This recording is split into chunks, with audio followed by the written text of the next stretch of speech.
Okay, so welcome everyone to my session in GitLab CI. My name is Henrik. I'm an R&D developer with very much focus on QA automation, like quality assurance matters. I like to develop, and besides developing and working for Configura, I also like to play sports. I've been coaching at points, like coaching table tennis. Every time I coach, I always tell my students that it's very important to not only play table tennis with your arm, but very strong core muscles and very strong legs is also important. And the same can be applied to testing, actually, and continuous integration in general, because you need a strong foundation to run your test on for them to actually bring you some real value. And that's what you have in front of you right here, GitLab CI, a strong foundation. So, as I have said, GitLab CI provides you a strong base to run your test builds and, yeah, test in general. Uh, This will then help you keep the system stable. It will also save you time because you do less manual tasks, and this precious time can be spent elsewhere. So after this presentation, I want you to all know how to set up your own configuration. Uh, not not something really advanced, but I'm gonna go through the basics, and I'm gonna repeat them a few times because I want you to all get the basics. Then the advanced stuff won't be hard at all. So here's the agenda for today. First, I'm going to show you an overview of the GitLab CI, the whole system. Then I'm going to show you how to set up the test machines. I'm going to actually do a live demo here. So this computer right in front of me doesn't have any setup. I'm going to do it from scratch on this laptop. And then I was going to show you a very simple test configuration. Simple, but super powerful. But to do that, you need some predefined script that we have in a separate CI repo. But to gain access to this repo, you need to get invited. And yeah, that's my contact cards. So yeah, just drop me an email afterwards if you are interested. Otherwise, we're going to make all the scripts available later on. But that might take a while. So I recommend you to actually drop me an email. And in the end, we're also going to go through some more advanced configurations. Uh, the word advanced here might be a bit misleading, but I would call them more like above basics. Uh, so that's actually the less important part because I want you to know the basics. So yeah, don't focus too much on the advanced parts. Try to focus mostly on the first 3 steps.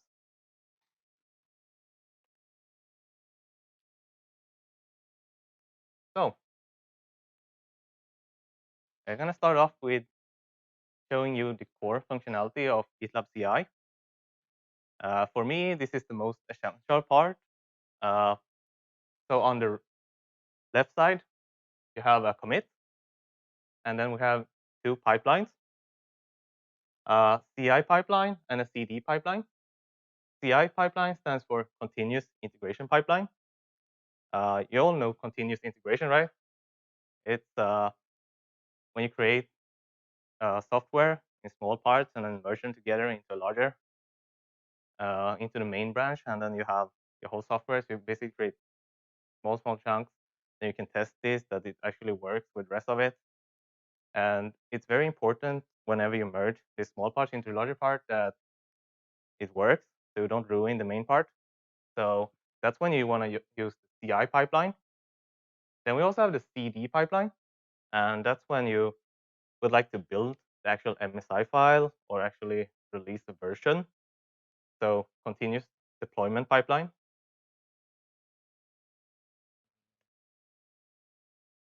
In order to run your pipelines, you need the so-called runners. It's just a machine, computer, resource registered to the GitLab server. Then the GitLab server will coordinate job this machine whenever there is any available jobs. And this can be any computer. It could be a strong server. It can be your desktop computer or even a laptop. But of course, the server will be able to handle more jobs concurrently than what a laptop would do. Uh, yeah, but my recommendations is to use the desktop computer for your very first one. Don't use the laptop. And when when you feel like you really need the system, then you can upgrade to a server. So this is how it looks like from the GitLab web page. So you see here we have 3 different stages, like a compile all stage, bill of material stage, and also a merge stage. And below them, you have the jobs. Each job within the same stage will have the possibility to run parallel, while jobs in different stage has to wait until the job in the previous stage has finished. So, so in this example here, all the jobs are actually run sequentially. Nothing runs in parallel. So this is actually what you need for the whole system. You need so-called runners, which are just the computer resources to pick up jobs whenever there are any jobs available. And depending on the size of your runner machine, you can have one or many running on them concurrently. And you also need a configuration, which I will show you later on too, how it works, where you define the jobs. A job can actually be anything, but we're going to limit, in this presentation, we're going to limit it to builds and tests. And then we have different type of triggers whenever we want to start a job. It could be a push, it could be a merge request, or we can even schedule it to run like once every 24 hours, once every week, or yeah. And then there are some other triggers, but I want to keep this as simple as possible for today. So here's the configurant approach. But first, I want to describe how the initial approach set up by GitLab is done.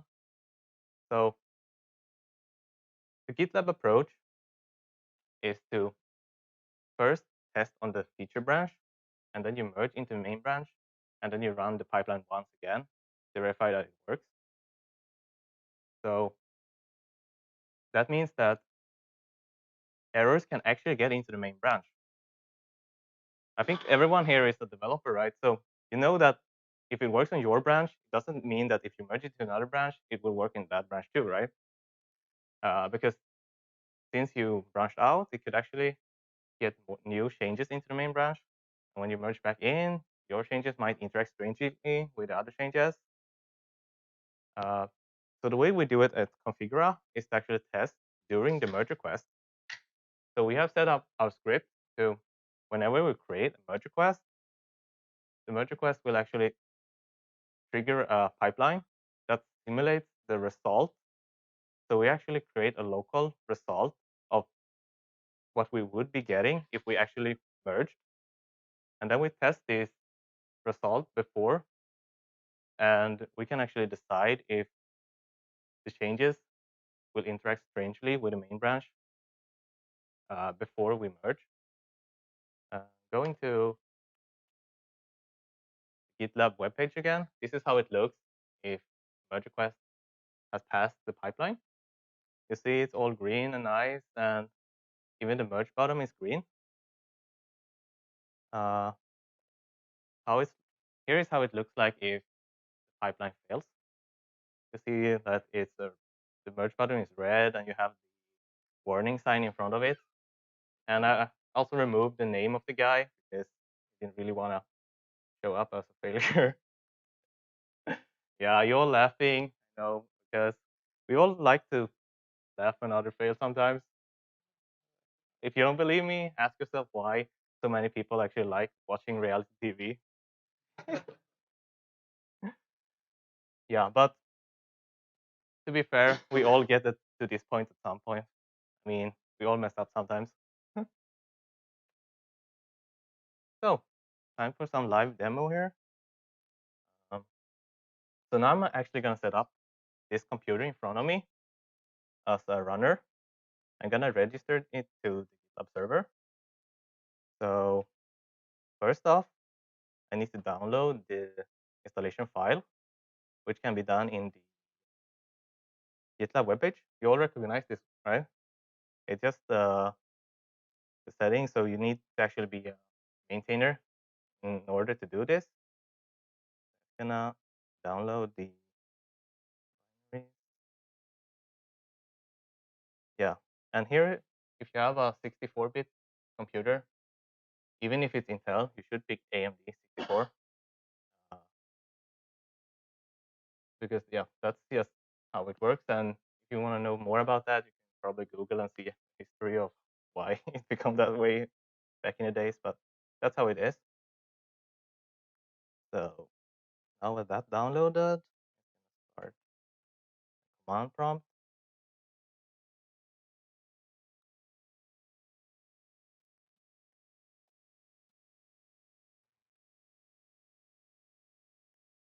Oh, actually, create it from here. I'm gonna do it from Explorer folder runner.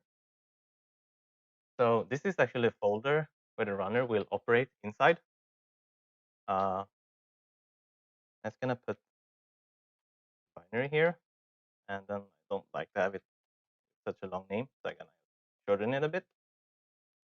So now I can use this file to actually register my runner and install it.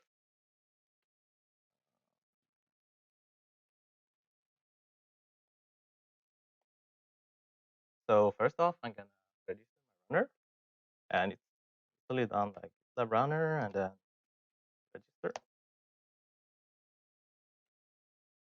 Yep. And now I need to put some information, which I can find in the runner page, GitLab Web Page. Paste it here. And now I also need the token, which I also can find here. And now I just need to add a description for this specific machine. It could be anything. I just like to put the same as what the machine is named. So porch. And then I can choose some tags, but this is not really important in the beginning. So I would advise you to skip it the first time, enter. And here there are different type of runners, but right now I'm only been running the shell one. It's basically just using a command prompt to define all my scripts. Yeah, so now the runner is registered. I also need to install it. And that's simply done by GitLab runner install. And then I could add some parameters here, like which user it should use in this specific machine, and also like a name for the service. But I'm gonna keep it simple here today. So I'm just gonna hit GitLab install and then enter and use the standard login. So now when that's finished, the runner should show up here in this runner. And you see, there I have the runner where I just register port. So this computer can actually pick up jobs now if there are any available jobs in this specific repository. Before we go on, I just want to show you that you can actually change the configuration of what I just installed. So we're just going to look for GitLab runner here, properties, and yeah, and I can choose another account here. I normally choose an account that actually has CT installed once, because then you have the login and everything available. So you won't have any login issues. So for this computer here, I would put my test account, the same one as I logged onto CT Designer with once. Yeah, and that's basically it. And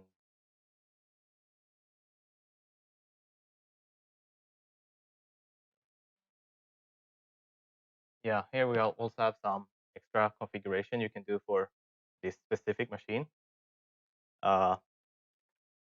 You don't really need to change anything on these.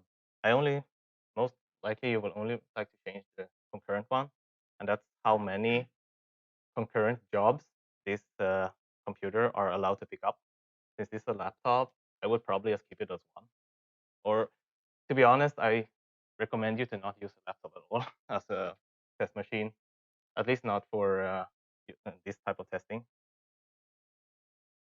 Right?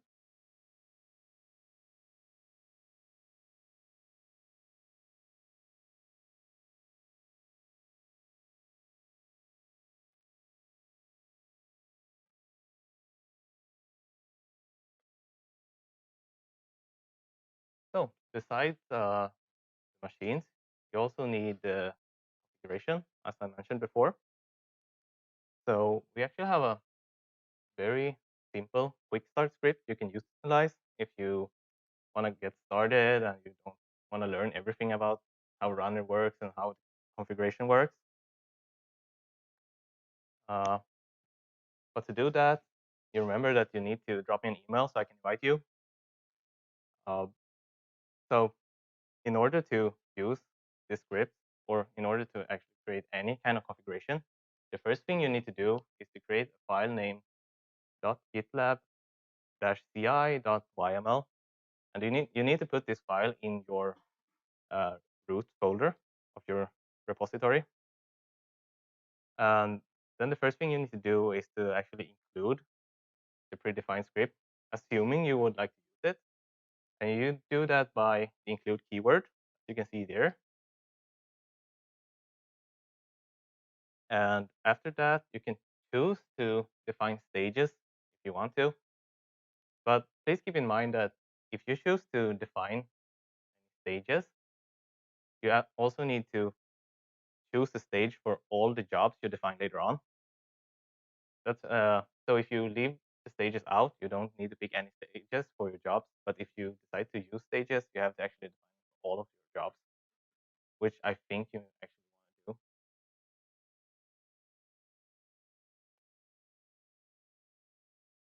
And after that, you need to choose a stage, as I told you about, and you also need to pick a name for a specific job.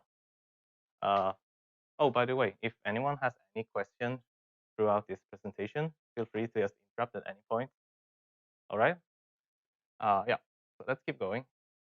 So this job is named test bill of material, and stage is bill of material test. And it also extends some of our scripts. So this will actually use a setup script that we have. It will also use some just some predefined goodies that we have. I will show you what exactly it is later on. But if you use the predefined script, you see that the script part is just a single row. And that's all you need to actually run a test. Just one single row. So we just put the ID of the test. But before that, we put some other things. Yeah, I'll show you that later on. Just save that. And then we also have the only parameter, and that's to choose when we would like to run the job. If you want to run it for every commit you push to your server, then you can just leave it out. Just don't write the only keyword. So, do you recognize this?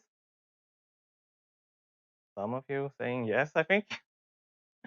Uh, this picture is taken from CT developer or CT operator. It's the build central view. This is the system we have been using so far before we started using GitLab CI. If you have been using this system, you know all about how to create this kind of build items and these jobs. And I would like you to reuse the scripts if you have any. You can simply just put the row there where you use COP, which stands for command line operator. And then you put make, and you just put the same ID as you have chosen for your build item. If you're new to this, you can just go to our wiki page, and we have a very nice page saying how you can define your build items. Yeah, I'm not gonna go into that one right now because I think we have had some other presentations about it before.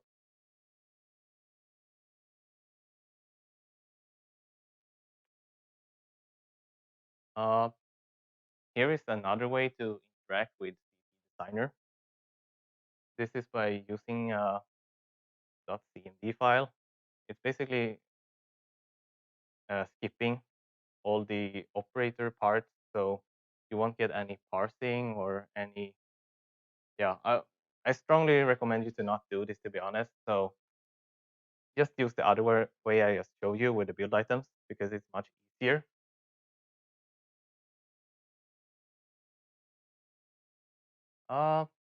Yeah, besides setting up your configuration, you also need to set up 2 variables, and then you're actually ready to go. But the variables you need to set up is a GitLab CI token.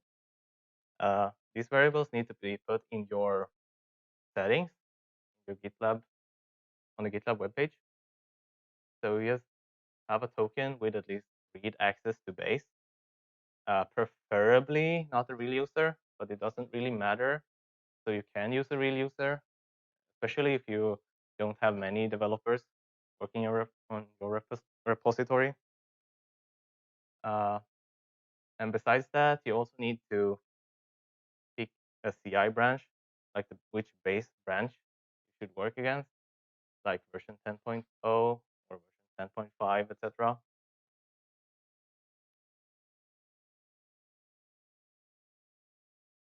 See anything? Okay, okay. Don't even try to see anything. It's no point. What I want to show you here is this is everything you get if you choose to use our predefined script. So you see the thing on the left side, it's all the setup.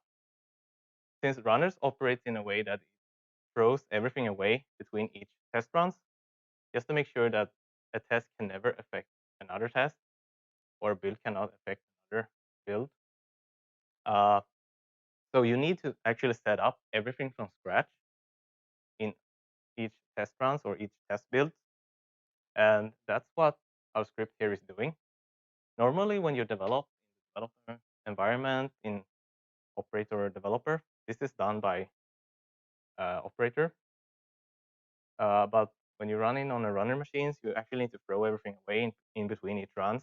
So that's why we need this script to actually set it all up for us. And it also cleans up afterwards. So that's why you just need a single row to run your scripts if you utilize our predefined scripts.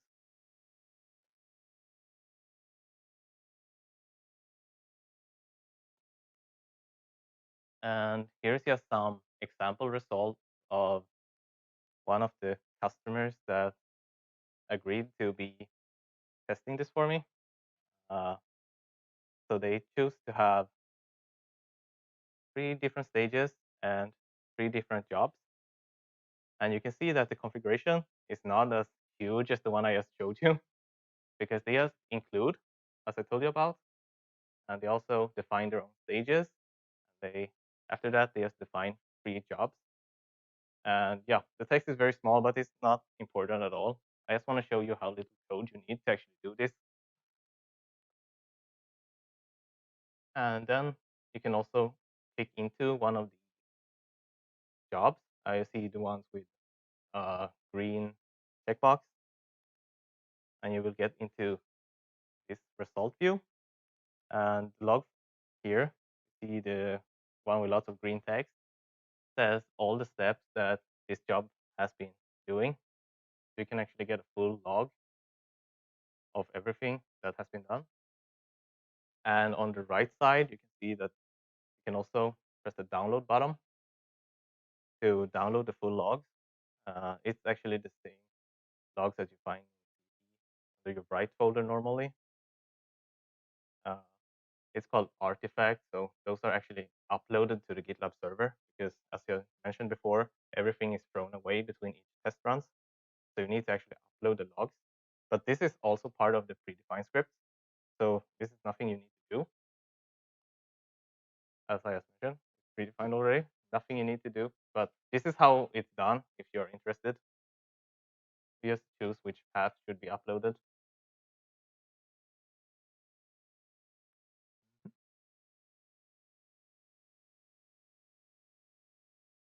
So to summarize it all, everything on the right side is what you get if you choose to use our script.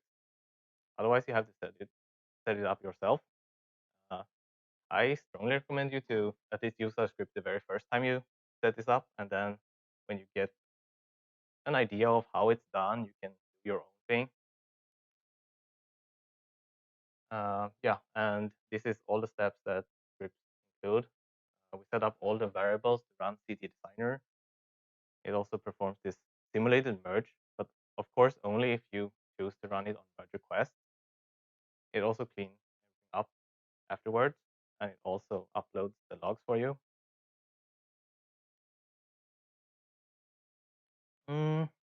As I mentioned before, the advanced part is not very important. So before we go on, I would like to ask you all if you have any specific jobs you would like to use GitLab CI for, or if you have any questions, I could try to answer right away. Oh, yeah, sure.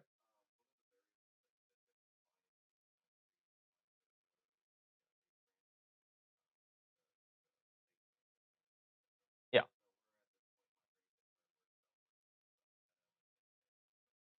hmm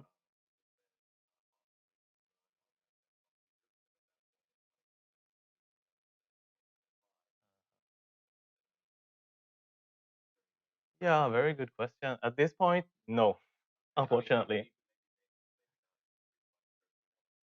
Yeah. Yeah, exactly. So that's how you have to do it in that case. Yeah, unless no, that's the only way right now. Yeah, but good point. Uh, mhm, mhm. One for the target branch.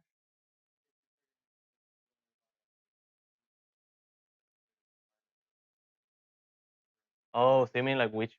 So you want to, depending on if you merge to like branch A or branch B, you want to like run a specific job based on that, right? That's what your question is. Okay, because that's actually one of that's actually exactly the next slide. So this is not set up, guys. This is not set up. This is not set up.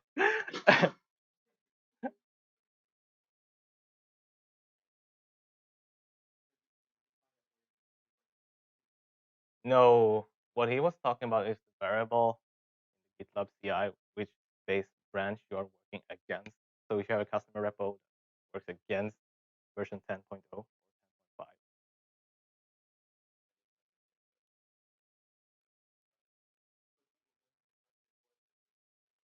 Hmm? Because the script needs to know which branch it should, which base branch it should pull from and set up. So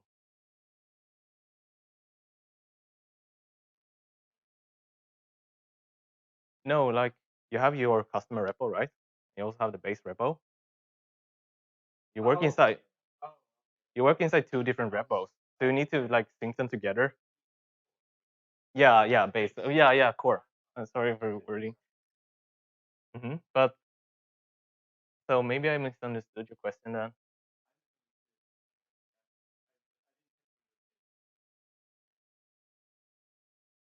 hmm Uh, so we have like here, as you were asking before, if you want to do a merge request to a specific branch and only trigger. So this example here will only trigger on the branch with name version, and then followed by a number, followed by the word beta. As you can see, the row there, variables, it's just a Ruby regex to filter out which branch to only run against. The rest of this script is actually not very important, so please only look at the variable. And if you are kind of new to like regex or Ruby regex, there are very good online editors you can try it out on. So just Google for that. Yeah, but before I go on with more above basic stuff, so I would like to ask you again, anyone here that would like to hear about some very specific things, like any jobs you would like to see? Maybe I can even do it live here for you if it doesn't take too much time.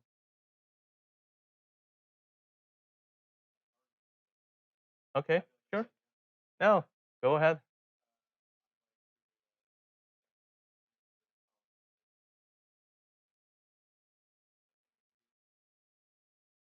If I understand your question really. Oh, oh, but that's not a job. It's not a GitLab CI problem, right? It's more like a problem where you need something to check your whole code base that it actually follows the convention. Yeah, I would like to do it live for you, but not really. No. But I remember there was one gentleman asking me in one of our Q&A sessions about how to set up merges, like automated merges. I'm not sure if you're here today. Maybe not. Okay, so not gonna go into that one.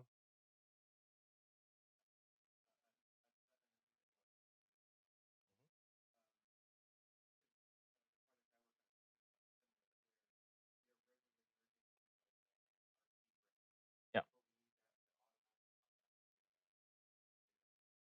Mhm, mhm.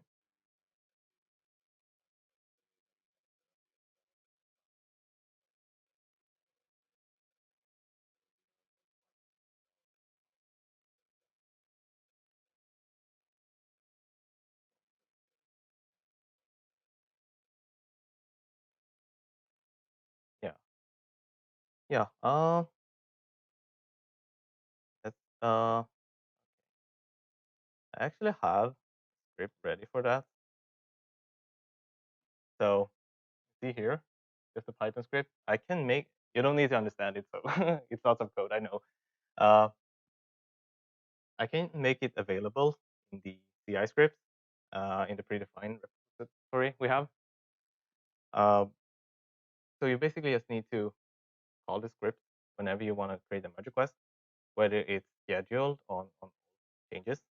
So then I may ask you, you want to do it like scheduled to do it like once a week, once in a day, or would you prefer to create this kind of merges every time anything changes in your branch?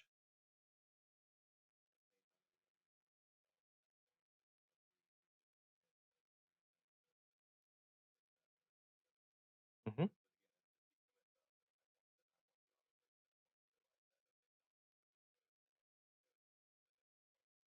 Uh-huh. Yeah. Okay. So I would do it in two jobs. So first, one job that actually is trigger this script here that I will be making available. And then you have another job that actually accepts the merge request. And why I like to do it that way is because when a script creates like some kind of merge, things may happen, like you might get conflicts, you might even create some kind of errors. So if you have two separate jobs, you can create a merge request, then check this merge request that it doesn't have any conflicts. You can also add tests to it to make sure that it actually works together with the new branch you're gonna merge into. And then you have a job in the end that accepts the merge request. Uh, And here I actually have one example job of how to accept a merge request. Here, I'm not sure if you guys and the rare can see this, but it's also in the presentation. And I will make this one available later on too, so you will have it.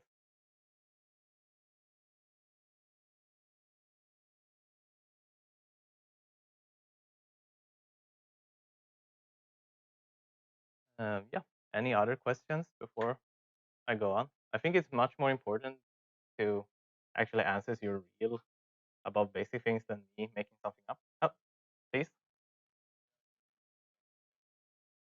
Mhm.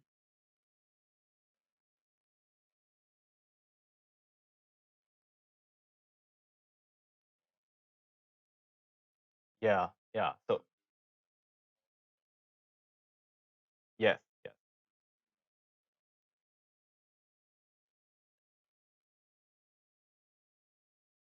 yes, yes, exactly. Yes. So yeah, but what I was trying to say is it's not really a GitLab CI matter. It's more a matter of setting up the other script you're talking about, because that's the hard part, not really adding it to a job. Okay. Any other questions or jobs you would like to have? Yeah, feel free.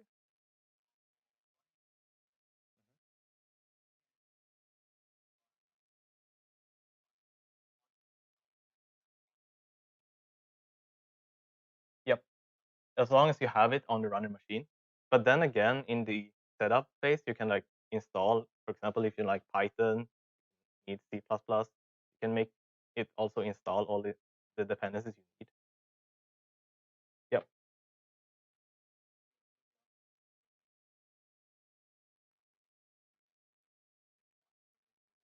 Yep. Yep. We're actually using that for some other stuff, but putting CT Designer in Docker hasn't been any success so far. And the main issue is that you need a graphic card to run CT Designer properly, and Windows Docker doesn't support it. But if you have like the resources, you can always host a Linux machine that then hosts a Windows virtual machine, and then inside of the virtual machine you do. Yeah, that one works. I actually tried that one. That one works. But as you hear, it's so much work. So maybe not worth it in the end. Yeah, but that's one way of doing it if you really want to use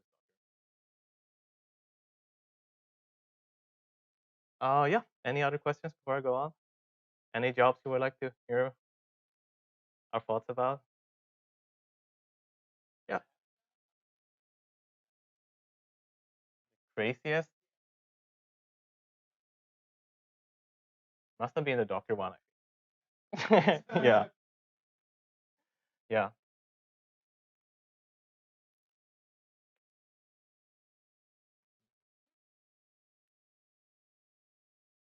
It is possible to have all the CI configuration in a separate GitLab repository. Uh, then you don't need to rely on that all your branches are updated, because you're always including from a master branch or another branch from another repository. This is something you might want to do later on, because then you can do changes on this repository whenever you want, and everyone will have this, even if they branched out at earlier, uh, earlier date before you actually branched out your feature branch. The changes will be automatically updated into these branches too, because in a separate repo. Uh, yeah, not much to say about it. The only bad thing about this is that you actually need a separate repo to maintain. But otherwise, that's how we do it, and I really recommend using it.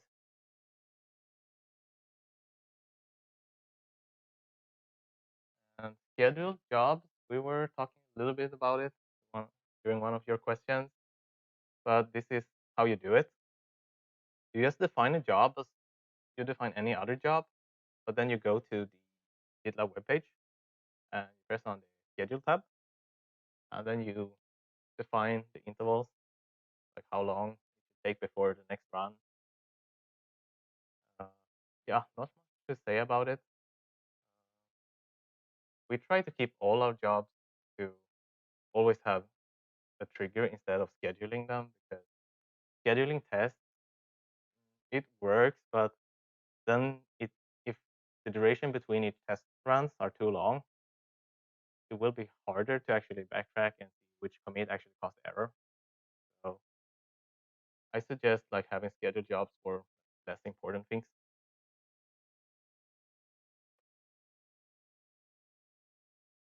Uh, it's also possible to use the command. Oh, please.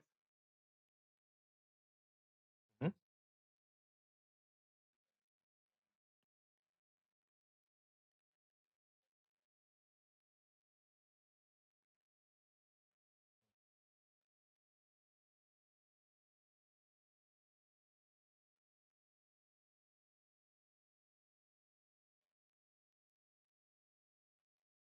So you basically want to do a merge from one branch to another every month, right?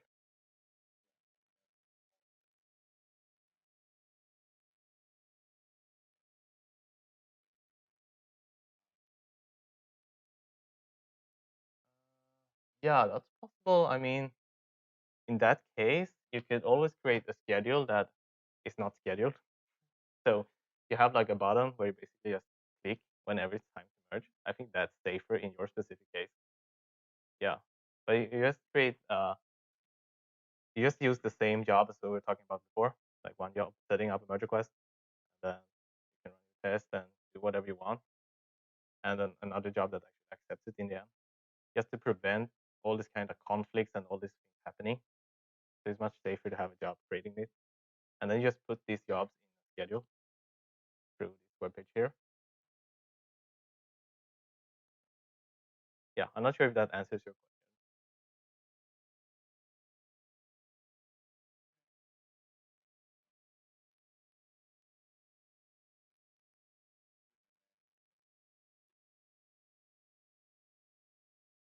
Oh, you actually don't need to do a manual merge.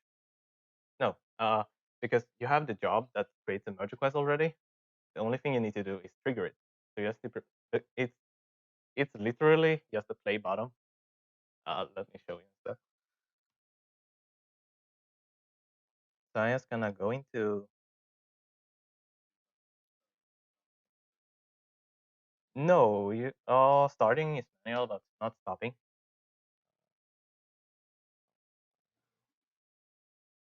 So this is how schedules look like. This is the schedule used in core, our base branches. And you see, it's literally just a play button, as I said. So you have a schedule here, but you can decide to make the schedule never run except when you actually press the play button.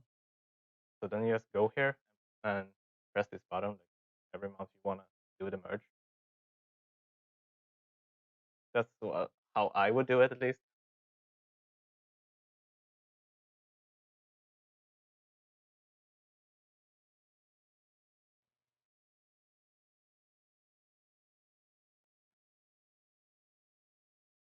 Yeah, it's also possible to deploy your builds. Anything you build, you can utilize the same operator, a command line version of operator. So in this example here, I just upload the package cm.core3d with a name that's actually, yeah, just the demo name, and it will show up at my configurer. So that's one way of deploying your build.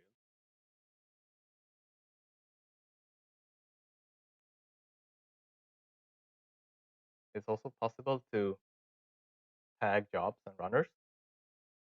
For example, when you have like a job that has to go to a specific runner because this runner has like Python or something installed, then you can just tag them and put the same tag on the runner. Yeah, it's really good way for testing also, because you have like a test tag, you have a test job, force it to some very specific test machines. You can actually always monitor it.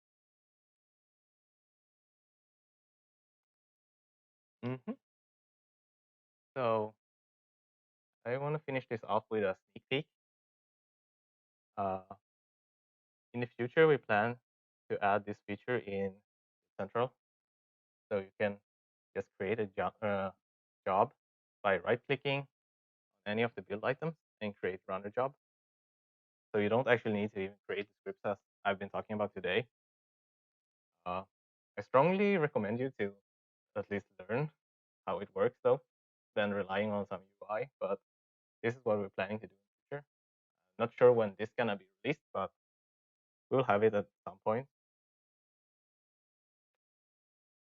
And then you also have some very useful pages. The top one is a guide written by one of my colleagues.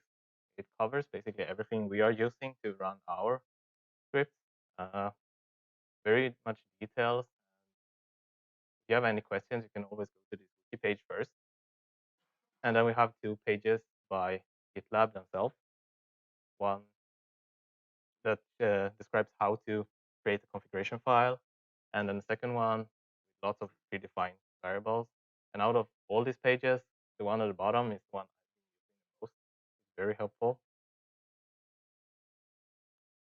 So thank you very much for your interest and attention.